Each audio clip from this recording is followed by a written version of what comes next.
여러분 안녕하십니까? 화요일 아침 뉴스 퍼레이드 황병준입니다. 오늘 아침 전국이 흐린 가운데 출근길에 눈 또는 비 소식이 있습니다. 찬바람까지 불면서 기온도 크게 떨어졌고 일부 지역은 폭설주의보까지 내려졌습니다. 서울 광화문 광장에 나가 있는 취재기자 연결해 보겠습니다. 차순우 기자, 서울에도 눈이 내리고 있습니까?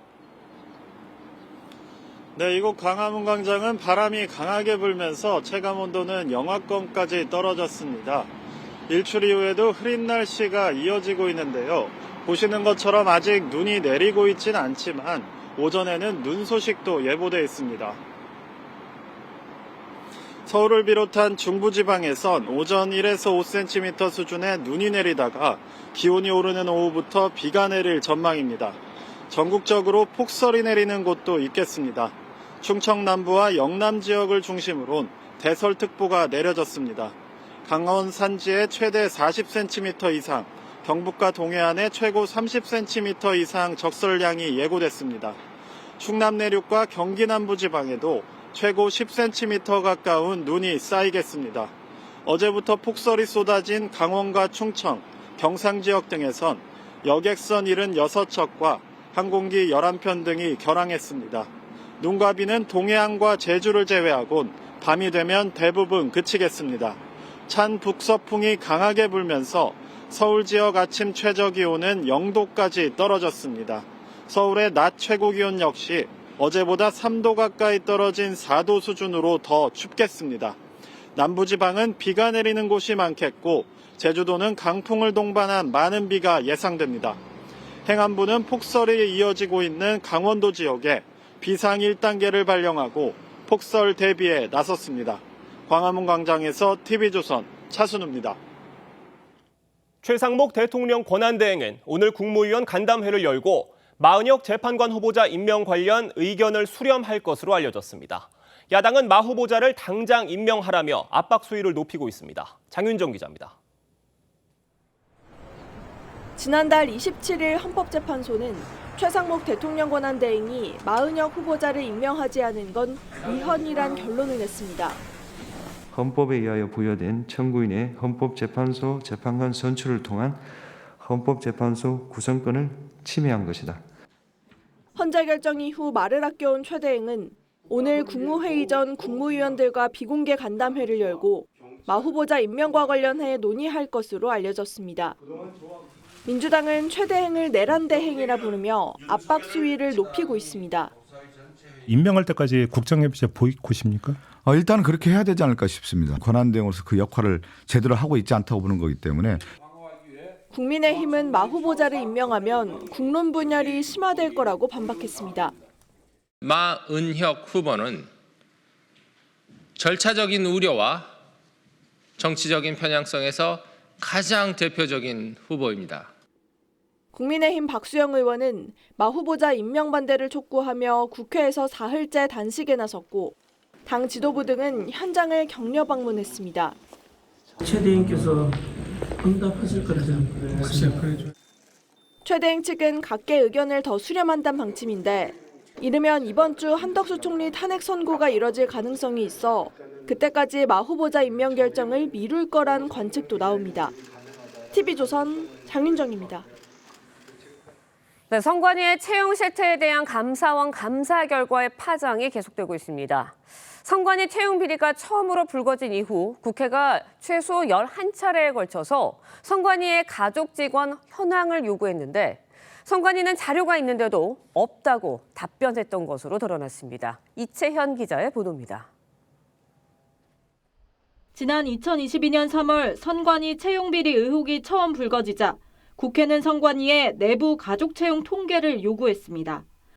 이후 최소 11차례 요구가 있었지만 중앙선관위는 직원 가족관계 정보를 별도로 관리하지 않아 제출할 수 없다거나 관련 정보가 없다는 등의 이유로 거절했다고 감사원은 밝혔습니다. 이는 사실과 다른 걸로 감사원은 파악했습니다. 감사원에 따르면 선관위는 2021년 12월 선관위 부모, 자녀, 관계직원 현황이라는 자료를 만들어 관리해왔고 2022년 4월엔 한 차례 업데이트도 했습니다.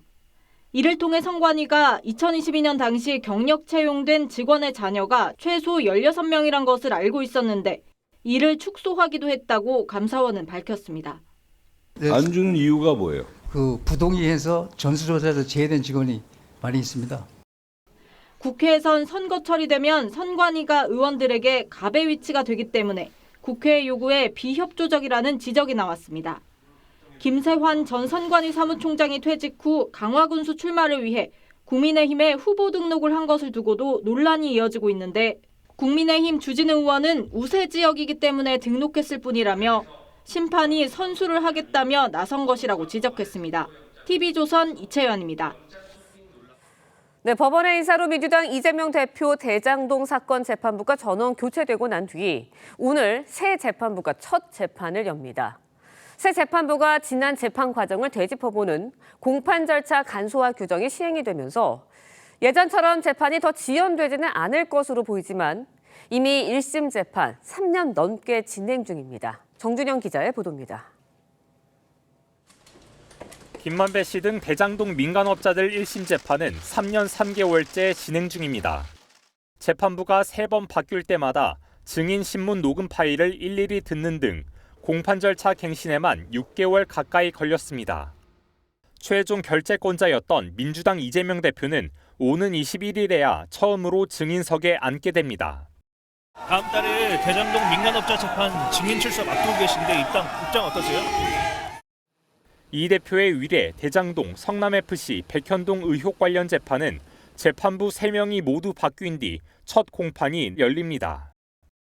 다만 이번엔 절차 갱신에 걸리는 시간이 대폭 줄어들 걸로 전망됩니다. 녹취록 등이 있는 경우 녹음 파일을 다시 듣지 않도록 대법원이 형사소송 규칙을 바꾸었기 때문입니다. 또 재판 지연 우려가 있는 증거 신청은 기각할 수 있고 동영상 녹음 파일도 중요 부분만 골라 재생할 수 있습니다. 재판 지연이라는 최대 난제를 풀기 위한 방안을 다각도로 강구해야 합니다. 이 대표의 수원지법 쌍방울 대북송금 사건 1심, 서울고법 위중교사 사건 2심 재판부도 지난달 교체되면서 공판 갱신 절차를 거치게 됐습니다. TV조선 정준영입니다. 마은혁 후보자 임명을 둘러싼 여야 공방이 이어지는 가운데 최상목 권한대행이 오늘 국무위원 간담회를 열고 의견 수렴에 나섭니다. 네, 패널 4분과 함께 정치권 소식 자세히 짚어보도록 하겠습니다. 최병목 정치평론가, 김상일 전 민주당 부대변인, 최진영 변호사, 장현주 변호사 함께합니다. 안녕하세요. 네, 안녕하십니까? 민주당은 마 후보자 임명이 이루어질 때까지 국정협의체에 불참하겠다는 입장을 밝혔습니다. 관련해서 여야 목소리 들어보겠습니다. 내란 세력과 협조하거나 자꾸 이를 회피하는 식으로 행동하고 있는 것에 대해서 민주당의 정확한 입장을 표명하고 천명한 거다 이렇게 이제 국무회의를 하게 되는데 그 결과를 지켜보고 대응을 하겠다고 말씀드리고 마은혁 재판관 임명만 압박하지 마시고 국정협의체로 복원해서 국정의 안정, 민생의 안정에 책임을 다해 주시기 바랍니다. 여야가 정말 간만에 민생을 챙겨보겠다고 머리를 맞대고 나선 게 이번 국정협의체인데 민주당이 끝까지 보이콧을 하게 되면 어떻게 되는 겁니까? 글쎄 결국 그 정치라는 게 이제 국민을 보고 해야 되는 거 아니겠습니까? 예. 자, 그런데 민주당은 국민의 힘을 보고 하는 것 같아요. 무슨 얘기냐면 국정협의체는 추경 문제를 비롯해서 뭐 그 반도체 특별법이니 뭐 여러 가지의 민생 현안들이 있지 않습니까? 네. 이거를 지금 여야 국회까지 그 함께 논의를 해보자고 마련한 자리인데 그걸 마은혁 후보자 한 사람의 임명 문제하고 바꿀 수 있다. 이 얘기를 지금 보여주고 있는 거잖아요, 국민들 앞에. 그러면 과연 그 국민들의 다수가 마은혁 후보자와 국민 민생 문제를 바꾸려는 민주당의 방침에 얼마나 동의할 것인가. 그건 뭐 제가 새삼 여기서 측정을 안 해도 충분히 이해할 수 있을 거라고 생각합니다. 네, 마은혁 후보자 임명과 국정협의체를 연계를 해서 불참 의사를 밝히면서 계속해서 압박을 좀 강하고 있는 모습이거든요. 네. 어떻게 보세요? 지금 당장은 지금 탄핵 이 국면을 빨리 해소하고 그다음에 내란의 그 이슈를 예. 빨리 해소하는 게 가장 중요하다고 생각하는 것 같은데요. 그렇지만 기본적으로 좀 전에 우리 최병목 편집장님 말씀처럼 국민을 위하는 정치 세력이 나중에는 인정을 받는다는 부분은 좀 생각을 하는 것이 좋지 않을까. 더더군다나 제1당이고 그냥 제1당이 아니라 거대 의석을 가진 제1당이라는 부분을 예. 좀 더 생각하는 것도 좋지 않을까 이런 생각이 들고요. 이렇게 투쟁 일변도로만 나가면 국민들은 벌써 집권을 한 것처럼 생각하는 거 아니냐 이렇게 좀 비판적으로 바라보는 중도층이 많이 생길 수 있다. 이 지점을 좀 유념했으면 좋겠다 이런 생각이 듭니다. 민주당에서는 지금 최상목 대통령 권한대행이 어떤 결정을 내릴지 입장을 좀 기다려보겠다 이렇게 얘기를 했는데 오늘 비공식 간담회, 국무위원 간담회가 열립니다. 근데 이 간담회가 공식 국무회의가 아니기 때문에 기록도 속기 기록도 남지 않는 회의거든요. 여러 가지 다양한 의견들이 나올 수 있을 것 같은데 어떤 의견들 나올 것으로 보세요? 그렇습니다. 결국은 말씀하신 것처럼 다양한 의견을 들을 것 같고 지금 뭐 후문을 보면은 상당히 강경하게 임명하면 안 된다라는 그런 의견을 비롯해서 다양한 스펙트럼의 의견이 나오는 건 사실입니다. 예. 하지만 이 상황 속에서 한마디로 그 최고한 대응은 좀 기다림의 미학을 얘기할 가능성이 있다고 봅니다. 아시다시피 이번 헌법재판소 결정이 그 마은혁 재판관을 임명하라라는 취지의 의무 이행 판결이 아니고 그와 같이 임명하지 않은 것이 한 부작위가 위법하다는 것을 확인한 소송에 불과합니다. 그럼 확인했다고 해서 그것을 바로 즉각적으로 임명해야 된다는 의무는 없는 것이거든요. 거기다 더불어서 지금 한덕수 총리 권한 대행에 대한 탄핵 결정을 대통령 탄핵 결정 이전에 지금 선고한다라고 했기 때문에 컴백할 경우 결국 한덕수 권한 대행이 결정을 하면 되는 이런 다층적인 얘기가 있다 보니까 이 상황 속에서 의견을 청취를 하는 것이지 국무회의를 통해서 의결을 하지 않다라는 그런 맥락 같은 경우에는 결국 지금 최상목 권한 대응으로서는 좀 기다리려고 한다라는 의도가 깔린 어떤 나름대로의 결정이 아닌가 싶습니다. 지금 민주당 내에서 최상목 대행에 대한 탄핵을 언급한 목소리도 나왔는데 이게 처음도 아닙니다. 실제로 할 가능성이 있다고 보세요? 할 수 있을까요? 지금 보면 박찬대 권한 대행 같은 경우에는 만약에 임명하지 않으면은 권한 대행을 임명할 수 없다라고 하지만 사실 속내는 탄핵을 하고 싶겠죠. 하지만 탄핵을 하면 이번에는 30번째 탄핵이 되는 겁니다. 그럴 경우에 역풍 이런 걸 생각해서 현실적으로 탄핵이 무르익었다라고 하지만 그렇게 나갈 가능성은 현저히 낮지 않을까 예측합니다. 네, 뭐 앞서서도 잠시 짚어주셨는데 한덕수 총리의 탄핵 심판 결론 이르면 이번 주에 나올 것으로 보입니다. 이것도 고민이 되는 지점 중에 하나예요. 사실 최상목 권한대행은 권한대행의 대행이잖아요. 다시 한덕수 총리가 복귀를 하게 되면 권한대행의 대행이 했던 그 결정도 무마되는 거 아닐까라는 생각이 드는데 법적으로는 어떤가요? 그러니까 말씀 주신 것처럼 한덕수 총리의 탄핵 심판 결과가 만약에 인용된다라고 한다면 그대로 최상목 대행 체제로 가는 겁니다. 그런데 만약에 기각이 된다라고 한다면 한덕수 총리가 다시 복귀를 하게 되는 것이고 한덕수 총리의 대행 체제가 다시 돌아가는 것이거든요. 그렇지만 아무리 그렇다고 하더라도 사실상 소급표가 있어서 뭐 최상목 대행이 그동안 대행으로서 했던 일들이 다 무효가 된다거나 이렇게 보기는 어려울 겁니다. 그동안 최상목 대행이 법적으로 정당한 권한을 갖는 대행으로서 여러 가지 업무들을 처리해 왔거든요. 그렇기 때문에 만약에 한덕수 총리에 대한 어떤 탄핵 심판 결과 전에 마은혁 후보자를 임명한다라고 하더라도 만약에 한덕수 총리가 돌아오는 일이 있더라도 사실상 그 임명 행위 자체가 무효가 된다라고 보기는 어려울 것 같고 그렇기 때문에 아마 최상목 대행으로서는 오늘 국무회의를 거쳐서 사실 정무적 판단이나 정무적 고려가 개입될 여지는 없는 부분이 있거든요. 법적으로 헌재가 확인해준 부분들이 있기 때문에 그 부분을 좀 심도 있게 고려를 해서 판단을 하면 되지 않을까 생각이 듭니다. 이런 상황에서 헌재가 오늘부터 윤석열 대통령 탄핵 심판 평의를 재개를 합니다. 지금 윤석열 대통령 탄핵 심판이 17일 이전에 나올 수 있을 것이다 이런 관측이 있는 상황인데 마은혁 후보자가 만약에 임명이 된다면 이 선고 일정 더 늦어질 수밖에 없을 것으로 보여요. 어떻게 보세요?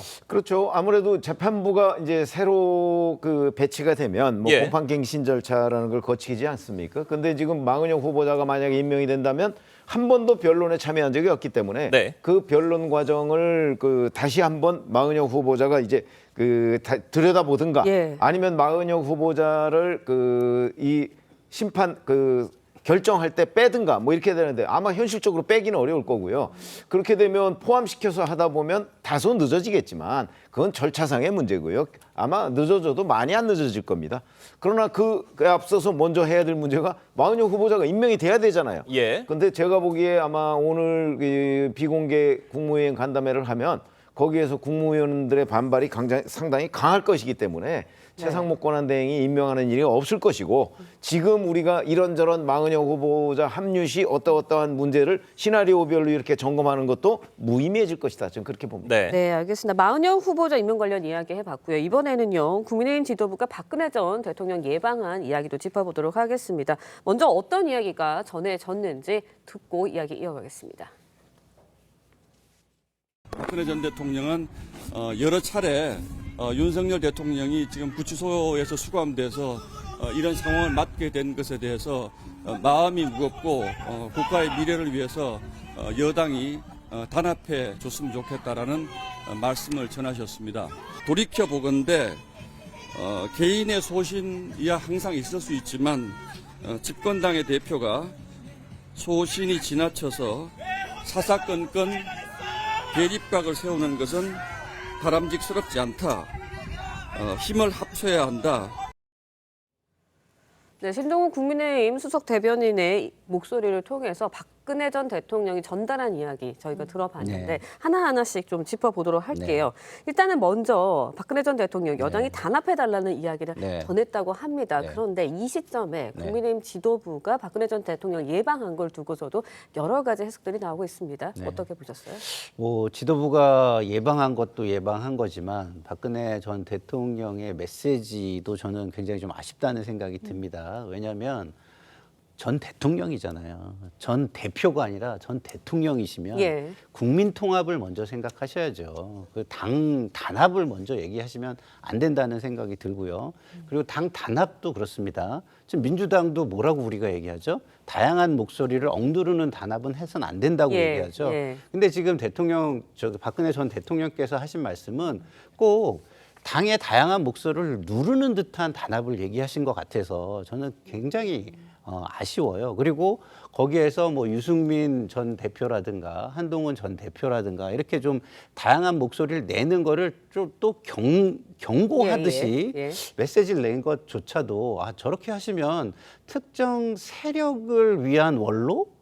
이렇게 되실 텐데 왜 저러셨을까? 저것이 전직 정치인 국가 원로로서의 모범적인 모습은 아니다라는 생각이 많이 들었습니다. 최진영 변호사님은 어떻게 보셨습니까? 박근혜 전 대통령 입에서 나온 단합이라는 의미에는 굉장히 많은 의미가 내포되어 있을 수 있을 것 같거든요. 뭉치면 살고 흩어지면 죽는다. 이 한 줄 아니겠습니까? 실질적으로 2016년, 17년에 박근혜 전 대통령에 대한 탄핵, 그 이후에 그 새누리당 같은 경우에는 제가 기억하기에 그 자유한국당과 그 바른정당으로 분열됐지 않습니까?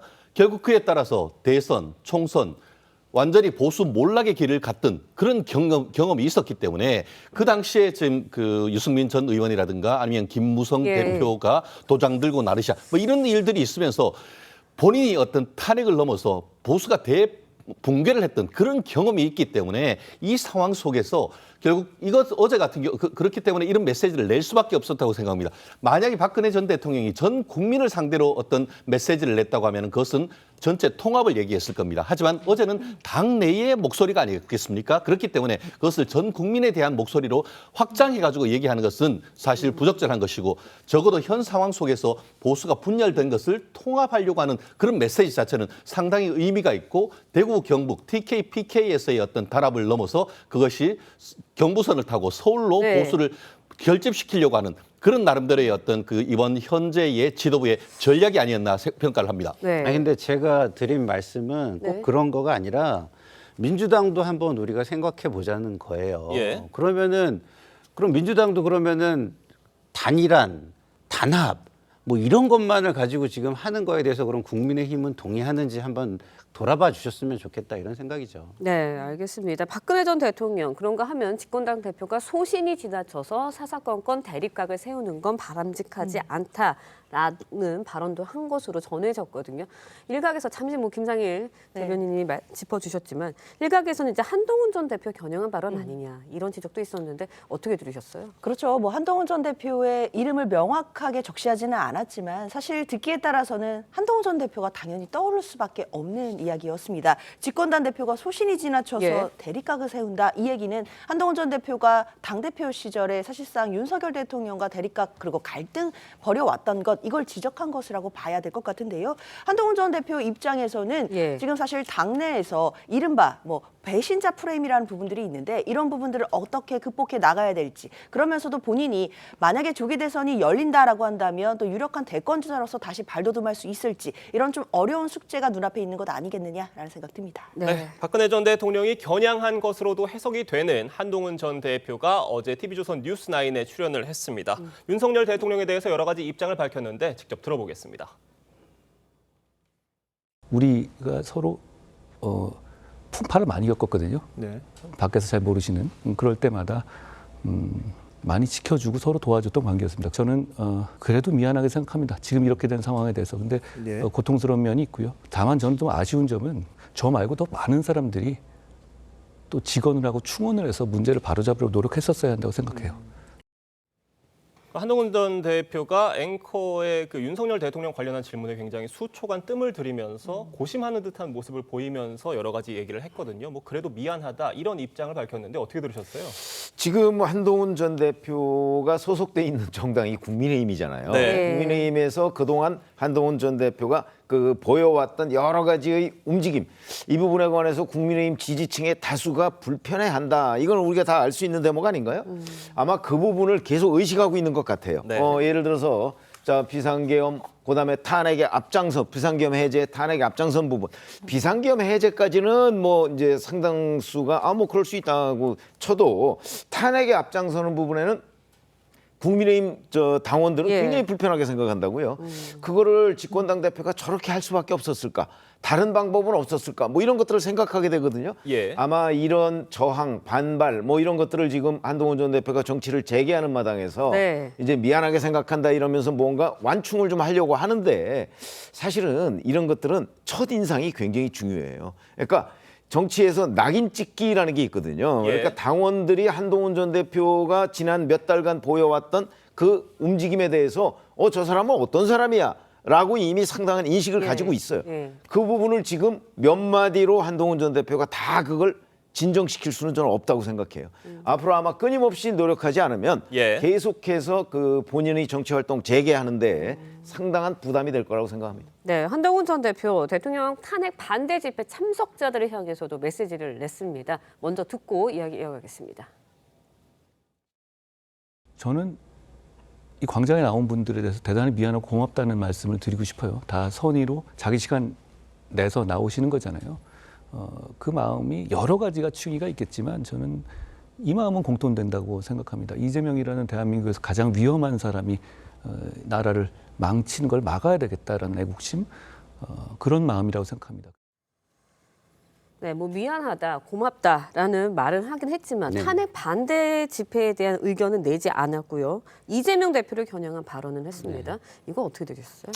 그러니까 뭐 우리 편집장님 잘 말씀을 해주셨듯이 일단은 현재의 거리에 광장에 강성 지지층의 감정과 분노가 굉장히 아직도 많이 있지 않습니까? 그런 부분에 대해서 일단은 좀 완충적인 메시지를 먼저 낸 것 같고요. 그리고 이재명 대표 이야기를 한 것은 거기에 세력들이 이제는 목표를 좀 조정해야 될 시기가 오고 있다라는 거를 이야기하고 있는 것 같아요. 이제는 탄핵 찬성 반대 이런 거보다는 정권 재창출, 그다음에 이재명 정권 탄생 저지 뭐 이런 걸로 목표가 이동이 돼야 된다라는 이야기를 하는 것 같고 탄핵이 결정이 되면 이런 이슈로 자연스럽게 넘어갔으면 한다라는 바람이 섞인 메시지인 것 같습니다. 네, 그리고 한동훈 대표가 신속한 결단이 필요할 때도 있는 것 같다. 그러면서 계엄 반대 같은 경우도 그랬다. 이렇게 얘기를 했는데 이 부분은 어떻게 보셨습니까? 사실 어제 TV조선 인터뷰는 본인의 책 국민이 먼저다 내용을 엑기스를 뽑아서 했는 것과 동일한 내용이었습니다. 저 또한 그 책을 다 읽었는데요. 이번에 내란을 자백했는 것이 아닌가라는 그런 얘기를 했는 것에 대해서 준비된 발언이 아니었다. 그것에 대해서 내 생각이 짧았다라고 해서 얘기를 했습니다. 하지만 이번 사건과 오늘 인터뷰를 통해서도 윤 대통령에 대한 개인적인 미안함을 얘기를 했지만 본인의 판단이 결국 맞았다 이런 얘기를 하고 있지 않습니까? 본인의 판단이 맞을 수는 있습니다만 이런 걸 가지고 지금 그 헌법재판소 탄핵 결정 직전에 나올 경우에는 결국 민주당으로부터 역공을 당하고 이용을 당할 가능성이 상당히 높은, 그렇기 때문에 박근혜 전 대통령도 이 부분에 대해서 조금 전에 지적한 듯한 그런 말씀을 했는 건 아니겠습니까? 본인이 나온 것도 한 박자 빠른, 반 박자 빠른 그런 어떻게 보면 정치 복귀인 것인데 과연 국민들이 어떻게 판단을 할 것인지, 특히 자유우파 보수를 지지하는 주된 어떤 그 지지층이 과연 한동훈 전 대표에 대해서 지지를 이어갈지에 대해서는 저는 여전히 아직까지는 좀 지켜봐야 된다고 봅니다. 네, 한 전 대표 내일 북쿠 선트를 열고요. 그 다음에 모레에는 대학생들도 만난다고 합니다. 그런데 한 전 대표 최근에 공개 행보를 재개하는 게 시점이 탄핵 심판 최종 변론이 끝나고거든요. 네. 보수층 결집하는데 어떤 작용할 거라고 보세요? 한동훈 전 대표 측 입장에서는 첫 술에 배부를 수 없다 이렇게 생각할 겁니다. 지금 사실 작년에 한동훈 전 대표가 당대표에 당선됐던 그 경선 때와는 지금 국민의힘 당내에서의 어떤 정치적인 지형 자체가 많이 바뀌어 있는 상황이거든요. 특히 당원들의 한동훈 전 대표에 대한 비토론도 상당히 커진 상황이라고 볼 수밖에 없습니다. 그렇기 때문에 한동훈 전 대표로서는 일단 당원들의 그런 본인에 대한 거부감 자체를 좀 없애야 되는 과제가 있기 때문에 지금 좀 젊은 층들을 상대로 해서 특히 이제 대학생들을 상대로 해서 먼저 조금씩 다가가는 전략을 세우는 것 같아 보이는데요. 일단 지금으로서는 초입 단계니까 판단하기는 좀 어려울 것 같고, 앞으로 한동훈 전 대표가 어떻게 당원들과의 간극들을 좁혀 나가는지 이런 부분들을 본다라고 한다면 당내 입지를 다시 되찾을 수 있을지 판단 가능해 보입니다. 네. 민주당 이재명 대표 얘기도 해보겠습니다. 이 대표가 최근 한국판 엔비디아 발언을 해서 정치권 공방이 거세지고 있습니다. 먼저 이 대표 발언 들어보겠습니다. 엔비디아 같은 회사가 하나 새로 생겼다. 그중에 국민의 지분이 30%다. 그래서 그 70%는 민간이 가지고 30%는 국민 모두가 나누면 굳이 세금에 막 그렇게 의존하지 않아도 되는 상황이 오지 않을까요? 국민의힘에서는 전체주의적 모델이다 이렇게 비판을 했어요. 어떻게 보셨습니까? 이 민간 기업이 이제 어마어마한 부를 창출을 했어요. 자, 그러니까 이거를 국민한테 나눠주겠다 이런 뜻이잖아요. 그게 가능한 일인가요? 저는 저 얘기를 듣는 순간 유토피아를 먼저 생각했어요. 이재명 대표가 그리고 있는 국가의 미래상이 유토피아일 수는 있는데 그게 현실적으로 가능한 거냐? 불가능한 일이죠. 그리고 잘 아시다시피 아마 국민 지분이 30%, 그거는 이제 결국 국가가 그 지분을 가지고 있다는 얘기인데, 그렇게 됐으면 오늘날의 엔비디아는 없었을 겁니다. 엔비디아는 민간의 창의성이 결집돼서 나타난 그야말로 그 이익을 극대화하기 위한 그 민간 영역의 그 작품이죠. 이 작품에 국민 공유 이런 발상을 넣는 순간 국민의힘이 얘기하는 바로 전체주의적 모델이라는 비판을 피할 수가 없다. 그리고 그렇게 파이가 그다음부터는 커지지도 않는다. 이렇게 생각합니다. 네, 모든 정책이 결국은 현실성이 있었고 현실화가 돼야지 빛을 좀 내는 거잖아요. 오세훈 서울시장도 이 대표를 향해서 우클릭 포장하고 실제로는 사회주의로 나가는 거다 이렇게 비판을 하기도 했는데, 이 엔비디아 이 정책 어떻게 보세요? 쉽진 않죠. 왜냐하면 특히나 우리나라 같은 경우는 국가가 어떤 지원을 했을 때 그거에 대한 간섭이 굉장히 심한 나라예요. 그러니까 예를 들어서 국민연금이라든가 아니면 국부펀드라든가 이런 것들이 우리가 실적이 좋지 않은 이유가 뭐냐면 민간 리더십을 그대로 인정해주지 않기 때문이거든요. 그러면은 민간 리더십이라는 건 뭐냐면은 성과에 대한 보상 이런 것들이 체계가 만들어져야 되는데 국가가 30% 지분을 가지게 되면은 그 보상에 대한 국민의 거부감을 그대로 또 반영을 하게 됩니다. 그래서 그동안의 저런 모델이 우리나라에서 성공한 사례는 많지가 않습니다. 해외 같은 경우는 조금 문화가 달라서 성공을 하고 국부펀드나 이런 데서도 민간 리더십이 들어와서 충분한 어떤 노하우를 가지고 수익을 내고 있는 것도 사실인데요. 우리의 풍토가 이것을 감당할 수 있는 건지는 아직 저는 좀 쉽지 않은 일이다 이런 생각이 듭니다. 지금 민주당에서는 여당이 철진한 색깔론을 꺼내들고 있다 이렇게 얘기를 하고 있거든요. 그러니까 이념과는 전혀 상관이 없는 얘기다 이런 취지인 것 같아요. 민주당이 이상은 높게 한다 하더라도 바른 땅에 딛고 해야 되는 것 같습니다. 저는 이걸 듣자마자 트럼프가 그린란드 인수하겠다는 얘기가 비슷하게 들었습니다. 아예 엔비디아를 할 것이 아니고 그냥 북한을 인수하겠다고 하는 것이 더 현실적이지 않습니까? 그렇듯이 국가가 우리가 어떤 지원을 한다, 국가가 기업을 지원을 하고 세제 혜택을 줄 수도 있습니다. 그런데 대한민국이 엔비디아를 만들 수가 있습니까? 상식적으로 우리 중학교, 고등학교의 학생이라 한다 하더라도 이런 부분에 대해서는 너무나 쉽게 판단할 수 있을 것인데 꿈을 얘기하는 것도 백일몽을 얘기를 안 되고 현실성을 있는 얘기를 해야 되는 것이 이 책임 있는 정치인의 어떤 의무가 아니겠습니까? 네, 알겠습니다. 근데 하나 꼭 여기 네네. 말씀을 제가 드리고 싶은 건 이거예요. 지금 우리가 그 AI나 이런 쪽에 너무 뒤처져 있거든요. 근데 엔비디아 칩이나 이런 수도 우리가 너무 적은데요. 민간 기업이 거기에 투자할 자본이 많지가 않기 때문이고 그거에 따른 많은 자본이 투여됐을 때 리스크가 굉장히 크기 때문이에요. 예, 이럴 때 예. 국가가 그 부분을 감당해 줘야 되는 부분은 있다. 그 부분을 좀 감안해서 생각할 필요는 있다. 이런 말씀을 좀 드리고 싶습니다. 네, 알겠습니다. 저희가 다음 소식으로 넘어가 보겠습니다. 감사원의 선관위 직무감찰이 위법하다는 헌법재판소의 결정 이후 선관위에 대한 견제, 독립성 문제를 두고 여야의 공방이 이어지고 있습니다. 양측 입장 먼저 들어보겠습니다. 선관위의 문제점에 대해서는 첫 번째 특별감사관법 저희가 당론으로 추진하기로 했고 선관위에 대한 국민적인 걱정과 신뢰의 문제를 회복할 수 있다고 믿습니다. 비리 종합 세트 선관위의 부패 카르텔이라고 평한 국민의힘의 비판은 너무나도 정확한 자기 반성이라고 할 수밖에 없습니다. 그러니까 1995년 감사원법 개정안을 만들 때 그 감사 제외 대상에 선관위를 뺐었는데 그거를 다시 넣겠다는 게 이번 민주당의 개정안 취지입니다. 어떻게 보세요?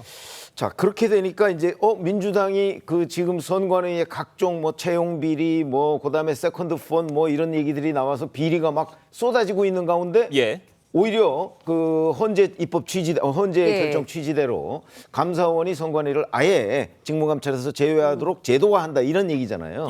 그러니까 이제 국민들은 인상적으로 어떤 느낌을 받느냐면 민주당이 선관위를 감싸는구나. 이렇게 인상을 받는 거 전혀 무리가 아니에요. 자, 그러다 보니까 이제 그러면 민주당이 선관위의 비리까지 감싸나? 이제 여기까지 그 진전이 되면서 아마 민주당은 상당한 어려움에 정치적 부담에 처하게 될 겁니다. 민주당이 왜 저러는지는 알겠는데 그러나 그렇다고 해서 언제까지 선관위를 개혁하자는 저 국민적인 명제에 대해서 민주당이 외면할 수 있을까요? 어제 보니까 민주당의 사무총장이나 원내대변인이 저 부분에 관해서 원론적인 얘기는 했더라고요. 자, 그런데 국민의힘은 이미 선관위 개혁이라는 걸 선점하고 지금 이슈를 계속해서 추진하고 있어요. 거기에 언제까지 외면하기는 좀 굉장히 어려울 걸로 봐서 민주당이 좀 실기한 측면이 있는 것 아닌가. 지금부터라도 민주당이 선관위 개혁 그렇다고 해서 민주당이 이제 걱정하는 부분은 이게 부정선거 의혹의 빌미가 될까 이래서 이제 걱정이 되는 모양인데 그거를 구분해 가면서 국민들한테 설명을 하지 않으면 선관위 개혁에 대해서 민주당이 상당히 어려운 상황에 처하게 될 거라고 저는 생각합니다. 네, 선관위의 친인척 부정채용 감사 결과로 드러난 상황이거든요. 그런데 여기서 민주당이 선관위가 직무감찰 받지 않게 법제화하겠다 이렇게 나서는 건 좀 의혹을 더 확산시키는 거 아닌가? 감싸고 돈다는 이런 지적이 있는데 거기는 어떻게 보세요? 국민들 시각에서 볼 때는 감싸고 도는 느낌을 줄 수 있다는 거를 경계해야 된다고 생각합니다. 왜냐하면 선관위에 만들어져 있는 모든 직업은요. 세금으로 만든 공공재입니다. 그런데 이게 특정 가족들이, 특정 집단이 자기들 것인 양 한다? 그게 공정합니까? 선관위의 독립성은 무엇을 기반으로 해야 되죠? 공정성을 기반으로 해야 되는 겁니다. 선거 관리를 공정하게 한다는 믿음이 있어야 되는데 자기들의 이익에 대해서 전혀 공정하지 않은 사람들에게 다른 공적인 일의 공정성이라는 게 있다라는 국민 신뢰가 있을 수 있겠습니까? 없습니다. 그래서 선관위의 가장 기본인 공정성과 독립성이 의심받는 상황에서 민주당이 그것에 대한 개혁을 먼저 해야 되는 것은 저는 당연하다 이런 생각이 듭니다. 네, 선관위를 둘러싼 여야의 공방 이번 주에도 이어질 것으로 보입니다. 오늘 말씀은 여기까지 듣겠습니다. 감사합니다. 고맙습니다. 충북 옥천의 한 민박집에서 불이 나면서 투숙객 2명이 숨지는 사고가 발생했습니다. 희생자 중 1명이 생일이었던 것으로 전해지면서 안타까움을 더하고 있습니다. 김준석 기자의 보도입니다. 2층짜리 민박집에서 불이 나기 시작한 건 오전 2시 20분쯤.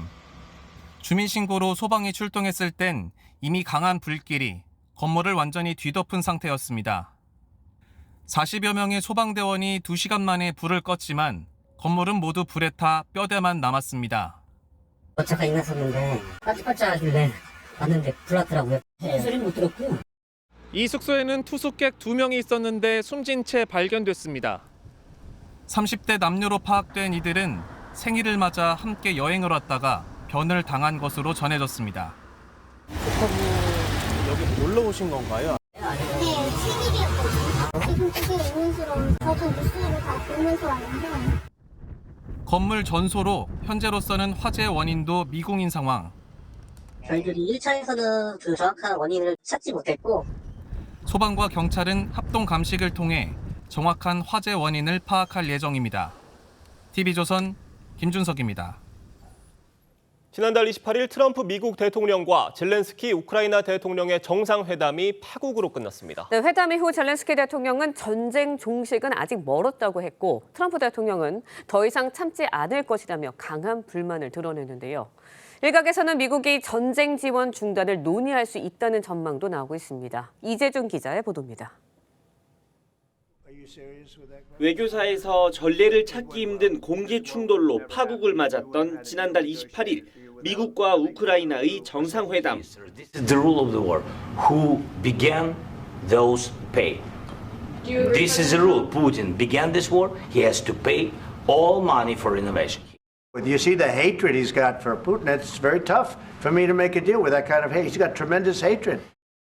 젤렌스키 대통령은 이후 사태 수습에 나서는 모습도 보였지만 전쟁이 끝나려면 멀었다고 해 다시 트럼프와 충돌했습니다. 트럼프 대통령은 SNS에 젤렌스키가 한 발언 중 최악이라며 미국은 더 이상 참지 않을 것이라고 경고했습니다. 마이클 왈츠 백악관 국가안보보좌관도 언론 인터뷰에서 젤렌스키는 평화에 대해 논의할 준비가 되지 않았다며 미국인의 인내심은 무한하지 않고 우리의 무기와 탄약도 무제한적이지 않다고 말했습니다. 오늘 열리는 트럼프 대통령 주재 내각 회의에서 우크라이나 지원 중단 문제가 논의될 가능성이 있다고 미국 현지 매체들은 전망했습니다. TV조선 이재중입니다. 화재 이슈를 콕 집어 파헤쳐보는 아침의 픽입니다. 트럼프 미국 대통령과 젤렌스키 우크라이나 대통령의 정상회담이 파국으로 끝난 가운데 미국이 우크라이나 정권 교체를 압박했습니다. 네, 미국과 우크라이나 정상회담 관련 소식 박원곤 이화여대 북한학과 교수와 함께 자세히 짚어보도록 하겠습니다. 안녕하세요. 네, 안녕하세요. 교수님, 지난달 네. 28일 열린 미국과 우크라이나의 정상회담이 격한 충돌로 끝이 났습니다. 이유가 뭐라고 보세요? 뭐 우크라이나 입장에서는 광물 협정을 맺으러 오긴 했는데 계속 주장하는 게 우크라이나에 대한 안보 보장이 제대로 돼 있지 않다. 네. 전 장면을 저도 뭐 다시 봤습니다만 예. 계속해서 젤렌스키 대통령이 얘기한 것은 뭔가 안보 보장에 대해서 트럼프가 좀 얘기를 해주기를 원하는 것도 있었고 또 하나는 그 협상 안에 그것들이 포함되기를 여전히 바라는 부분이 있었다. 물론 쉽지는 않았다라고 생각이 되고요. 반면에 뭐 트럼프의 입장에서는 이미 좀 다 된 거다. 광물 협정부터 맺는 것이 오히려 우크라이나의 안보를 보장할 수 있다. 예를 들어서 미국 기업들이 곳에 투자하게 되면 이게 일종의 경제 안보가 되니까 빨리 맺어라. 이제 그런 부분들이었고요. 예. 한 가지 더 이유를 보면 이건 좀 사고 같은 면도 있는데 네. 왜냐하면 양국 간에 여전히 좀 첨예하게 협의를 할 것이 남은 그런 상황에서는 이렇게 공개된 회담은 굉장히 제한되거든요. 그러니까 기자들 앞에서 한 5분 정도 인사하는 모두 발언 정도 수준을 하고 문 닫아놓고 얘기해야 되는데 이게 네. 아시다시피 50분을 가지 않았습니까? 그러다 보니까 40분 넘어서부터 서로 간의 차이가 드러나기 시작했고 거기서 서로 부딪힘이 있었다라고 판단이 됩니다. 네, 양국 회담이 이제 결렬된 파국으로 치닫은 이후에 젤렌스키 대통령 뭐 SNS를 통해서 여기 이 상황을 수습하려는 그런 모습을 보이기도 했는데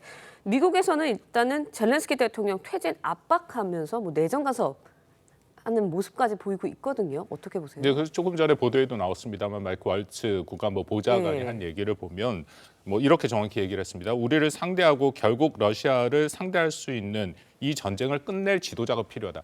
이게 굉장히 적절하지 않은 발언이죠. 결국은 타국의 지도자가 바뀌어야 된다라는 식의 주장을 한 거기 때문에 내정 간섭의 그런 얘기를 벗어나기는 쉽지 않다는데 다만 여기에 트럼프 대통령 본인도 젤렌스키를 굉장히 싫어한다라는 것은 이미 알려지고 있습니다. 이 역사 좀 되는데 2019년에 예. 당시 이제 바이든 후보랑 붙었을 때 바이든 후보의 아들 헌터가 우크라이나 기업에서 고문 역할을 하고 있는데 거기에 뇌물 수수 예. 스캔들이 있었거든요. 예. 그래서 그것을 조사해 달라라고 이제 트럼프가 젤렌스키한테 얘기를 했고 결국 그것이 이제 탄핵으로까지 이어지는 고리가 됐거든요. 그 당시에 젤렌스키가 알았다 얘기를 하면서 탄핵 얘기가 나오니까 그다음부터는 얘기가 안 하고 사실 중립 입장을 가졌습니다. 그때부터 트럼프가 젤렌스키를 좋아하지 않았다. 그러니까 이게 우리한테 주는 함의가 적지 않은 게 트럼프가 하고 있는 이 대외 정책의 핵심이 결국 지도자와의 관계를 통해서 자신이 모든 걸 결정하겠다고 하니까 이 지도자와의 이른바 케미, 어떻게 서로 인식하고 있느냐가 굉장히 중요하다는 것이 이번에 다시 한번 확인이 됐다 볼 수 있는 것이죠. 네, 지금 트럼프 대통령은요. 종전이 멀었다는 젤렌스키 대통령의 말을 최악이라고 강도 높게 비판을 했는데 이 외신 일각에서는 광물협정 결렬 사태와 관련해서 우크라이나에 대한 미국의 군사 지원 중단 문제도 논의될 수 있다고 주장을 했습니다. 가능성 있는 얘기입니다. 뭐 트럼프 대통령의 발언을 보면 이런 발언도 했거든요. 내가 말하는 대로 이 사람 뭐 젤렌스키를 예. 얘기하는데 미국의 지원이 있는 한 평화협정을 원하지 않는다. 그 의미는 미국의 지원이 끊기면 평화협정을 맺을 수도 있다라는 식의 약간의 압박은 분명히 있습니다. 네. 다만 당장 정말 미국의 지원을 멈출 것이냐에 대해서는 좀 의구심이 되는데요. 그럴 경우에는 정말 힘들어지죠. 왜냐하면 그간 3년 동안에 미국이 우크라이나한테 지원한 것을 보면 약 1,800억 달러 정도 되고 예. 그리고 유럽 국가가 한 1,550억 달러 정도 되거든요. 근데 여기서 만약 끊는다면 반 이상의 지원이 끊기기 때문에 사실상 우크라이나가 전쟁 수행하기가 굉장히 힘들다.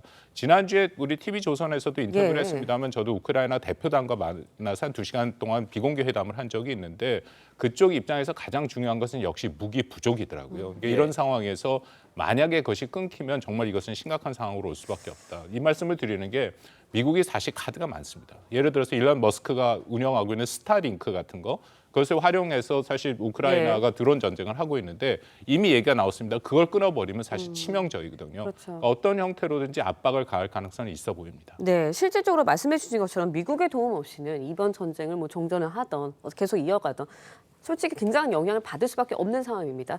우크라이나 입장으로서는 광물협정 체결 원한다, 뭐 진짜 문제 풀어가고 싶다 이런 식으로 밝히고 있는데 우크라이나가 또 내놓을 수 있는 협상 카드가 있을까요? 안타깝게도 별로 없습니다. 근데 이 광물협정 자체는 사실은 젤렌스키 우크라이나 대통령이 먼저 제안한 거고요. 작년 9월 달에 회동을 통해서 미국과의 대화를 통해서 그러니까 젤렌스키 대통령 입장에서는 이런 거죠. 우크라이나에 중요한 광물들이 많이 있으니까 여기에 미국과 같이 공동 개발하면 미국이 더 우크라이나를 지원할 수 있는 그런 동력과 또 비용도 되지 않겠느냐라는 생각을 갖고 제안을 했는데 이제 문제는 트럼프 대통령은 늘 이 비용에 민감한 사람이니까 그렇죠. 예. 광물에 대한 경제적 가치만 딱 잡아버린 거죠.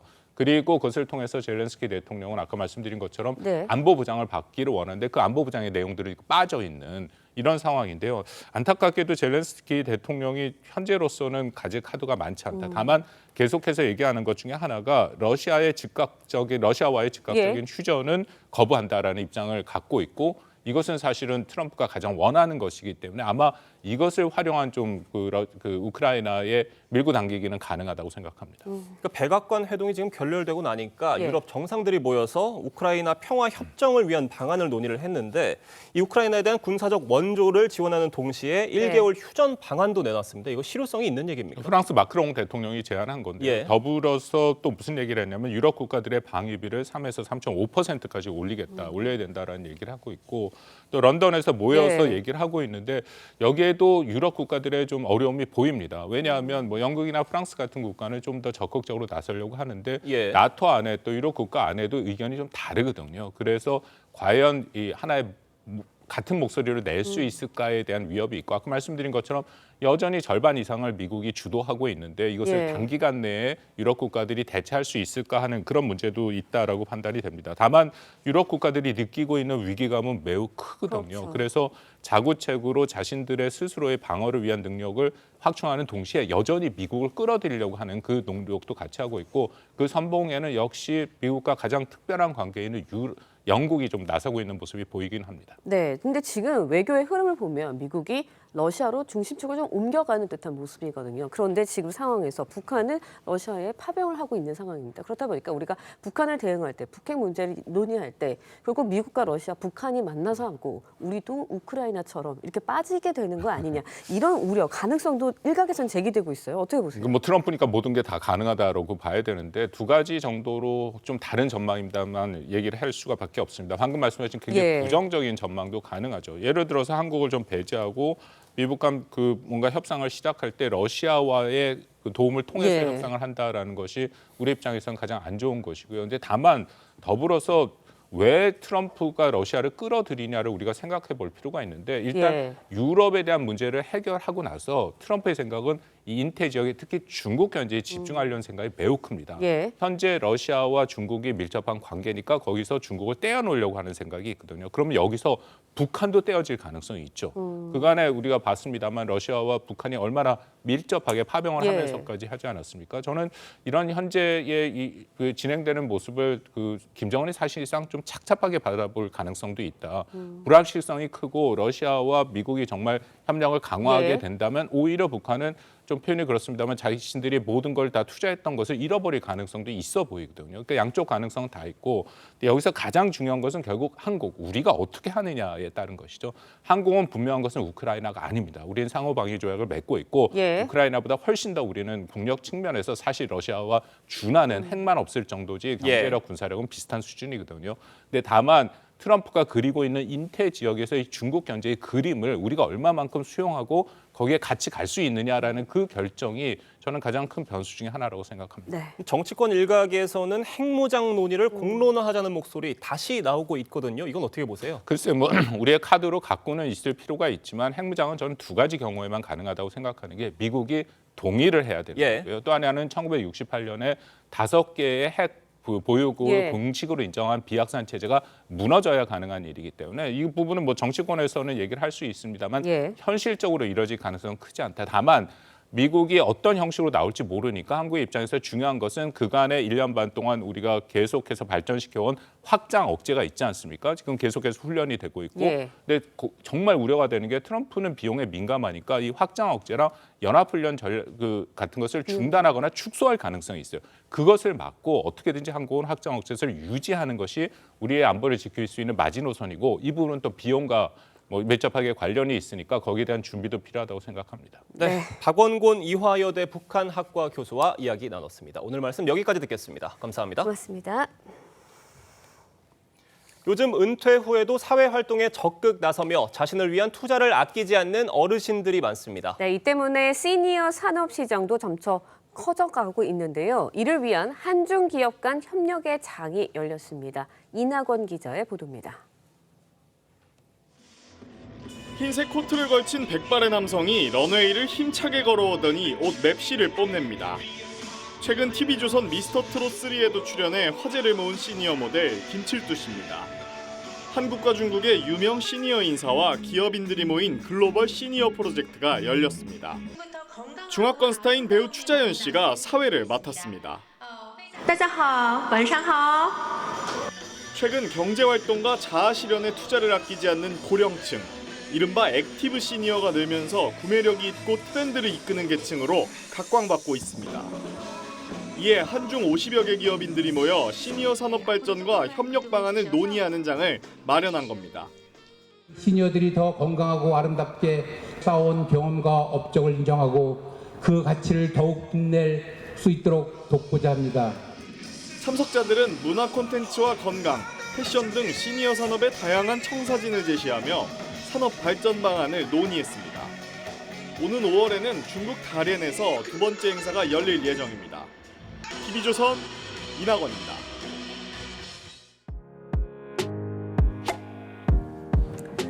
네, 렌즈에 담긴 그 순간 그 의미를 짚어보는 시간이죠. 사진 기자가 선택한 아침의 한 장입니다. 오늘은 조선일보 사진부 이태경 기자와 함께합니다. 안녕하세요. 오늘 아침에 볼 사진 어떤 건가요? 네, 바닷속 환상의 존재죠. 바로 인어인데요. 이 인어 마니아들이 한자리에 모였습니다. 현장 모습 사진으로 만나보겠습니다. 이너를 테마로 한 컨벤션이 미국 메릴랜드에서 열렸는데요. 머매직콘이라는 행사입니다. 세계 최대의 이너 모임이라는 명성에 걸맞게 많은 이너 팬들이 한자리에 모인 모습입니다. 코스프레, 문학, 영화 등 이너와 관련된 주제에 관심 있는 사람들을 위한 자리입니다. 네, 여성들이 많이 참여하는 행사일 것 같은데 남성들의 모습도 보이네요. 네, 그렇습니다. 신화나 전설에도 등장하는 이 이너의 남자 버전을 머맨이라고 하는데요. 이 머맨들의 참가가 매년 늘어나고 있는 것이 눈에 띄는 점이라고 합니다. 2018년부터 시작된 이 행사는 매년 참가자가 늘어나는 추세인데요. 다양성과 창의성이 존중되는 가운데 열리는 이런 특색 있는 행사는 많은 사람들에게 즐거움을 주고 있습니다. 네, 사진처럼 자유롭게 상상하는 하루 보내시길 바랍니다. 지금까지 아침의 한장이었습니다.